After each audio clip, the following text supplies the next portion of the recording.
વડનગર તાલુકાના ત્રાસવાડ ગામમાં ભ્રષ્ટાચારના ગંભીર આક્ષેપ 2002 થી 2022 દરમિયાન થયેલા વિકાસ કામોની તપાસની માંગ।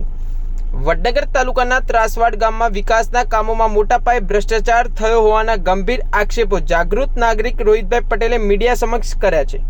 તેમણે દાવો કર્યો છે કે વર્ષ 2002 થી 2022 દરમિયાન ગામમાં થયેલા વિવિધ વિકાસ કામોમાં વ્યાપક ગેરરીતિઓ થઈ છે।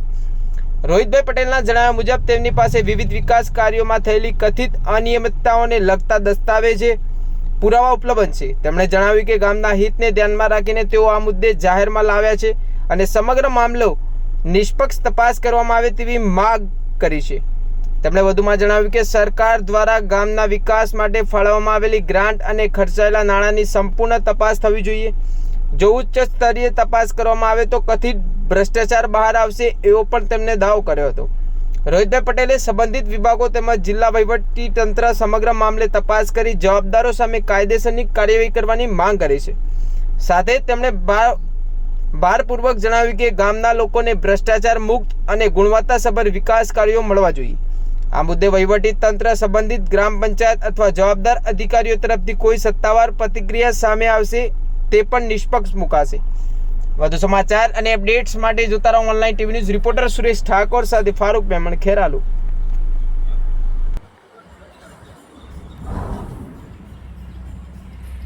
શું નામ છે આપનું અને આપ ક્યાંના રહેવાસી છો અને ભ્રષ્ટાચાર વિશે જે આપે મીડિયા સમક્ષ રજૂઆત કરવા માટે બોલાવ્યા છે, પ્રેસ કરી રહ્યા છો, શું કહેશો? શું ભ્રષ્ટાચાર? પટેલ રોહિત કુમાર બળદેવભાઈ, બરાબર, હાલ રહેવાનું વિસનગર 37 સરદારનગર સોસાયટી, ત્રાસવાડ ગામનો વતની છું। ચૂંટણી કાર્ડ, આધાર કાર્ડ બધું જ ત્રાસવાડનું છે, બરાબર। 2000ની સાલથી લઈને 2022ની સાલ સુધી અમારા ગામમાં જે રેસિડેન્શિયલ પ્લોટ આપ્યા આવાસ યોજના માટે, બરાબર, એમાં સંપૂર્ણપણે ભ્રષ્ટાચાર છે। આગળ જે પહેલાં પ્લોટો આપે એમાં હું ચોખ્ખું લખ્યું હતું કે ભાઈ તબદીલ થશે નહીં, એ છતાંય જેની જરૂરિયાત નથી એ લોકોએ વેચ્યા છે, વેપાર જ કર્યો છે। વાસ્તવમાં જેને જરૂરિયાત છે એને મોંઘા લેવા પડ્યા છે। પાછળથી જે બીજા પ્લોટ આપ્યા 2022માં, બરાબર, એનું હજી સુધી તો નામે પણ નહોતા ચડ્યા। મેં કેટલી વખત રજૂઆતો કરી, એના પછી હમણાં તલાટી મેડમ કહેતા હતા કે આ નામે ચડી ગયા છે, પણ હજી મેં જોયા છે નહીં। 2 નંબરના પત્રકમાં કે ભાઈ પ્રજાપતિને પણ રજૂઆત કરી હતી, તાલુકા વિકાસ અધિકારી 2 વખત જી આવ્યો તો સાહેબ અમારા ગામમાં બધા ભ્રષ્ટાચાર છે, આના માટે પછી મારે ના હોય તો PIL કરવી પડશે કોર્ટમાં જાગૃત નાગરિક તરીકે। મને કે તમે કરી શકો, એમાં હું ના પાડી શકું, બરાબર। અને ખાલા વેચ્યા પછી 14 લાખ રૂપિયા તો જે તલાટી મૂકેલા હતા નિકુલભાઈ મણિભાઈ મગનદાસ પટેલના જોડે પડ્યા છે 14 લાખ રૂપિયા।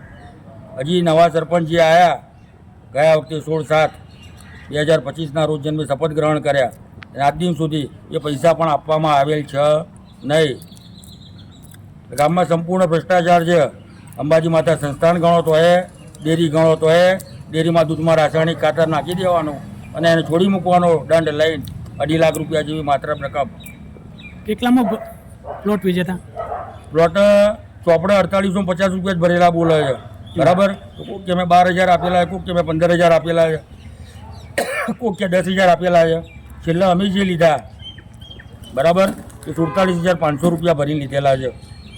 આ બાબતે 47,500 જે અમને ફક્ત 4,000 રૂપિયા મળ્યા હતા અને 2500 રૂપિયા પુરાણના, એમ કરીને 6500 રૂપિયાના પ્લોટમાં ના મળતા સરકારના કાયદું બદલાતા આજે અમારે એ પૈસા આપ્યા પછી પણ 4 વર્ષ થવા છતાંય 4 વર્ષ થઈ ગયા છતાંય ક્યાં કંઈ કરવા છતાંય નામે હમણાં હજી ચડાયા હોય તો ભાઈ અમારા પટાવાળા જે નાનભાઈ ગિરધરભાઈ પટેલ ખરા એ ક્યાં રોહિત અડધા ચડી ગયા, અડધા બાકી છે, બરાબર।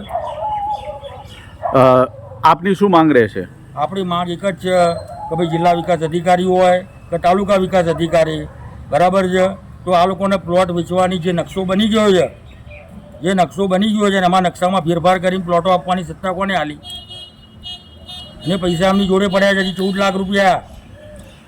આજે ગ્રામ પંચાયત કચેરીનું જે ખાતમુહૂર્ત કર્યું ને એનો 28,000 રૂપિયાનો મહાપ્રસાદ પણ એમાંથી થયો છે। ખાસ કરીને જે પ્લોટની તમે વાત કરી રહ્યા છો, કયા વર્ષથી કયા વર્ષ સુધી? 2000થી લઈને 2022। એ વખતના તલાટી સરપંચ બધું જ છે, બધા જ નામ છે।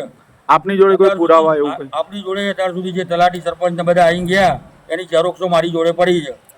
તો કઈ તારીખથી કયા તારીખ સુધી કોણ કર્મચારી હતું અને કોણ સરપંચ હતું એના તમામ પુરાવા છે મારી જોડે ઝેરોક્સ. કેટલા પ્લોટ વેચ્યા છે? ગામમાં ભાઈ જે નામચીન માણસો છે એમને જ વેચ્યા છે. શરૂઆત જ અમને કરેલી છે. બરાબર. ગામના સામાન્ય માણસો કોઈ શરૂઆત કરેલી છે નહીં. જેને ખરેખર જરૂરિયાત હતી કે ભાઈ ભેંસો બાંધવા માટે કે રવા માટે એ લોકોએ તો બાંધકામ કરી દીધું છે. જેને જરૂરિયાત નથી એ પ્લોટ આજે 26 વર્ષથી પણ એમને એમ જ પડી રહ્યા છે. વેપાર થાય છે. અને જ્યારે આપ્યા ત્યારે એવું કીધું હતું કે આ પ્લોટ તબદીલ થશે નહીં. તો શું સરપંચોને સભ્યોને ખબર નહીં?